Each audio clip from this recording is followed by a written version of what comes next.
Friends, my name is Denis Kolesnikov, known as Kuraj-Bambey. We are in Khabarovsk, and this is Russia. Surprised? And this is already the third episode of the project about the road trip from Vladivostok to Moscow. I am Denis Kolesnikov, and here are my friends: Sergey Ivoshin, Vladimir Sukhov, and Boris Kolesnikov. A few days ago, we started our journey through our big and boundless country. Our crew has overcome the first 768 kilometers on the route to tell you about Khabarovsk today. Looks like a tiger. We're out of petrol. Well, hello Khabarovsk. Whoa! Hey Rooster, this is for sure not an Outlander. Coming to Samara, start engine. From the Volga to Yenisei. The city looks wider than Vladivostok. It's not the city, but the time. I will speak if you will keep silence. Are you going to take more pictures here? Singers even had to put their heads into the pipe. What are we going to set on the fire? Even the little man is one-handed and one-legged. I don't like that some people are evil.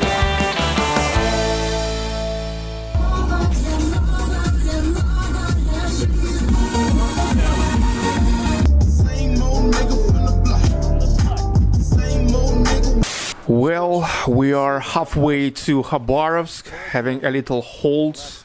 The road to Khabarovsk is still good. We are pleased. We are on a trip, laughing and chatting. The car looks like this. Kissed all over by butterflies, flies. We haven't shown it to you yet. Presenting for your enjoyment the Dodomobil, 2-liter, cool rims, Siberian tiger coloring. If you look at it from the front, it really looks like an Amur tiger. Kuraj-Bambey logo, and this is all Russia. We're out of petrol, fellows. What content it is! It's better for us not to stop uphill, so we couldn't roll down. Petrol is out. Vova, close the door. Look at them, they are huge. If they will hit the camera, this will be shocking content. We have a watering can.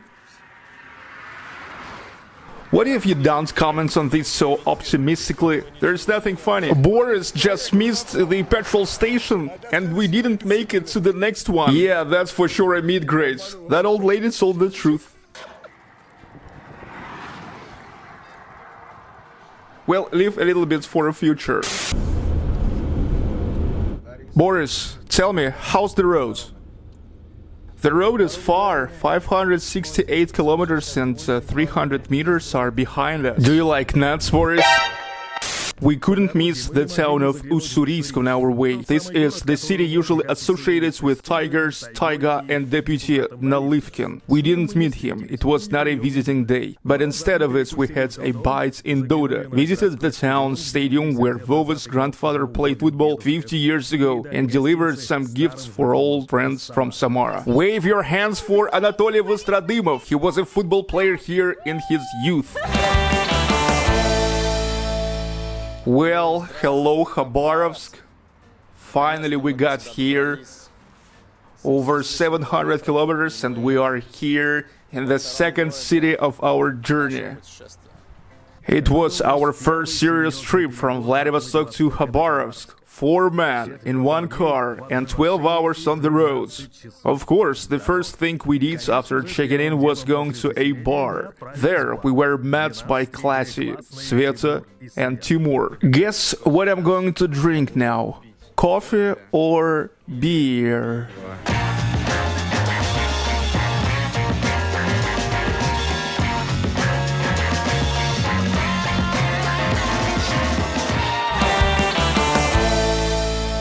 Do you ever hit notes? Never. Can you imagine? I can speak different voices and I can hit notes. Maybe you could try at least. Do it. I won't sing this song. From the Volga to the Yenisei.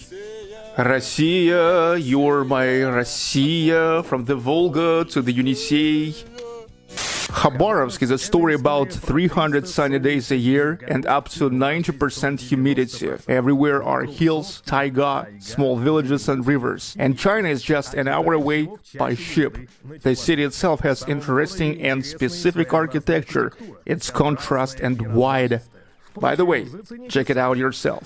Finally, after a long time, we're just having a walk through the town, enjoying the town views. It's hot here in Khabarovsk because Boris is here in Khabarovsk.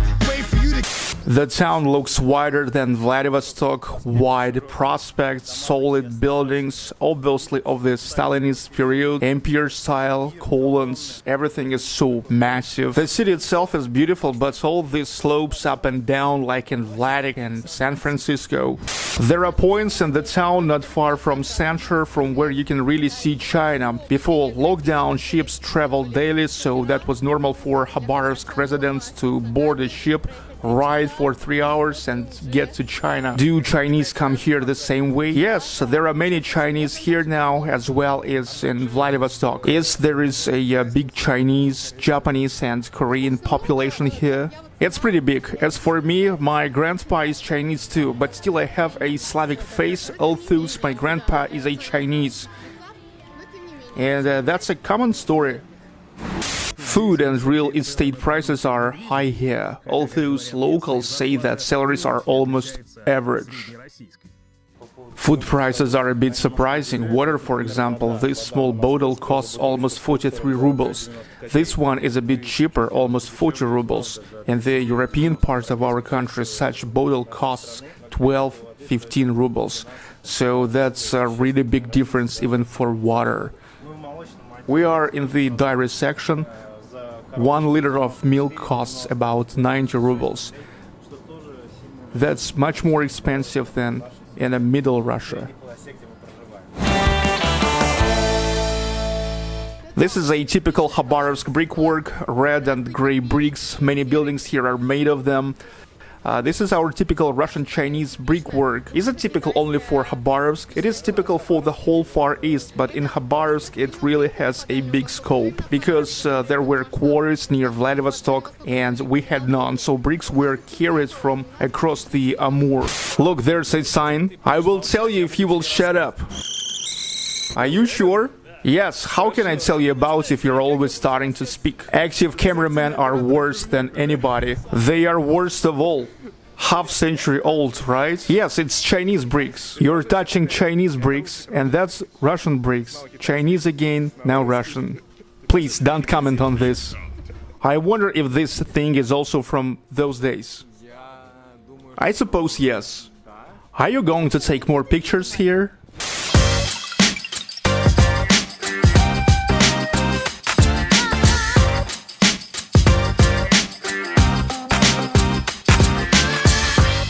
Hope I'm not gonna crash here. This is for sure not an Outlander. Start the engine. This is good. This is wonderful. Going to Samara, start the engine. Be careful, the artifact is prohibited from active games. This is Mount Sikhote-Alin. There's already China. It's really big. There's a river between us and China. Brown bears and tigers live here.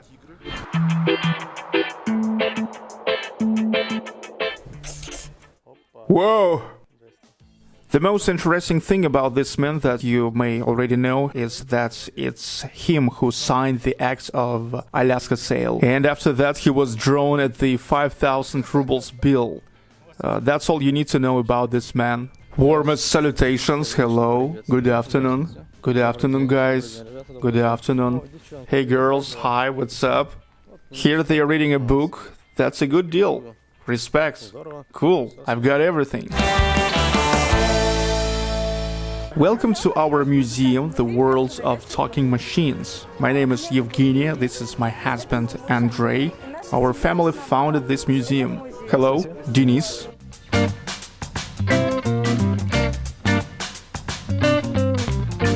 Audio recording itself appeared not so long ago, only 150 years ago. In 1980, the Sony company together with Philips released the first CD. Since then, the word compact has been used for the first time describing the sounds. It was necessary to make the sound small and compact. Of course, the first devices were mechanical. They consisted of woods, metal, and the engineering idea. The disc, musical hammers across it, special holes here, all this creates the sounds. Here you can see the process of audio recording. No microphone, only an acoustic pipe and a musician performing a musical composition. To make sound better, singers even had to put their heads into the pipe. And the main historical phonograph heritage is the voices it left for us.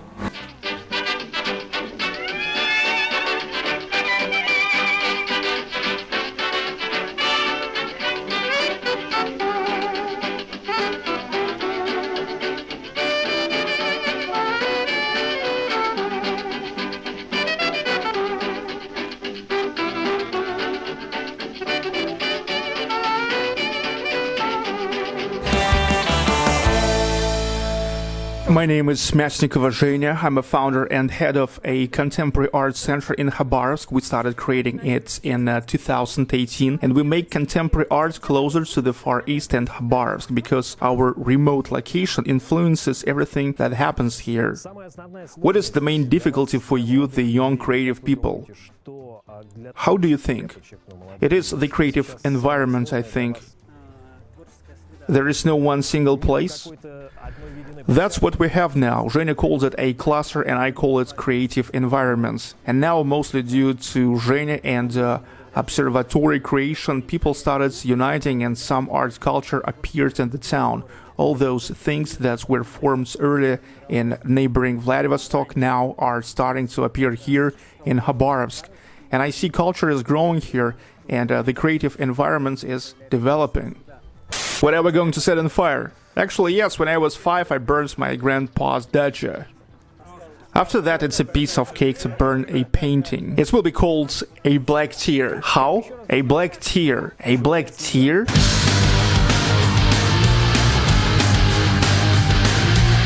You know, here should be the words, and here we will put the team's picture. You can postpone walking around the town, but never lunch.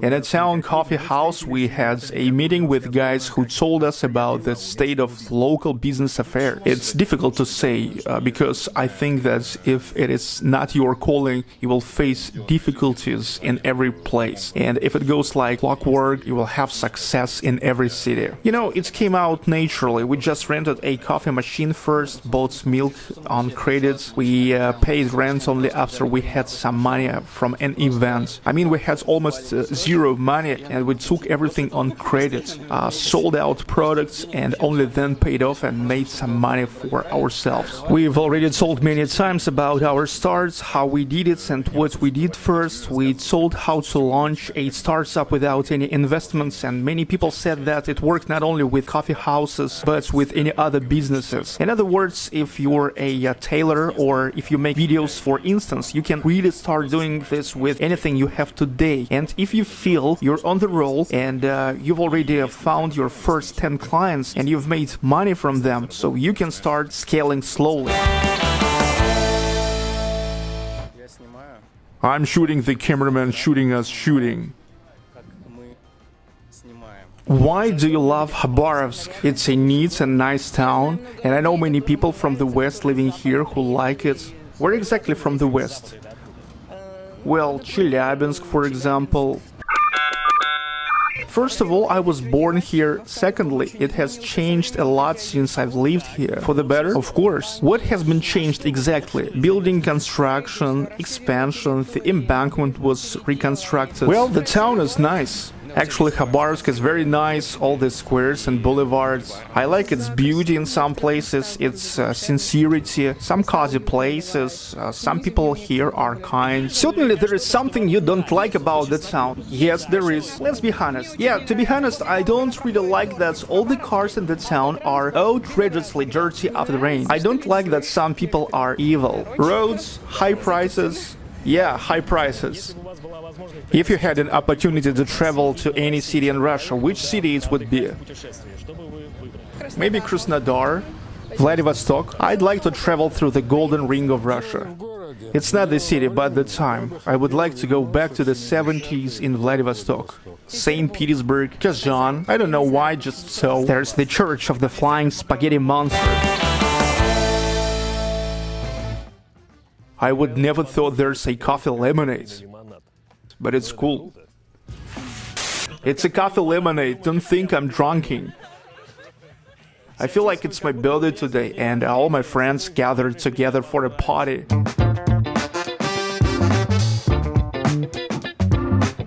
If you have any questions, especially for me, I will answer them all. What is the favorite series you voiced over and who are your favorite characters from it? My favorite series I voiced is The Big Bang Theory, but Sheldon is not my favorite character there as for most people. I think it's both Rajesh and Howard. Yeah.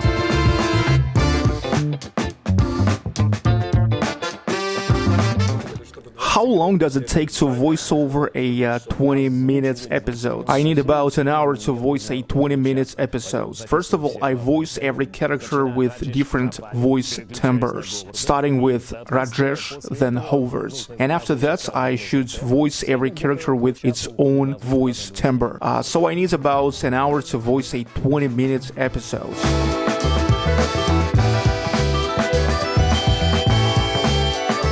The episode about Khabarovsk is over, and we are going on to Vladivostok. Follow our journey here on Real Russia YouTube channel and in our social networks. This is all Russia.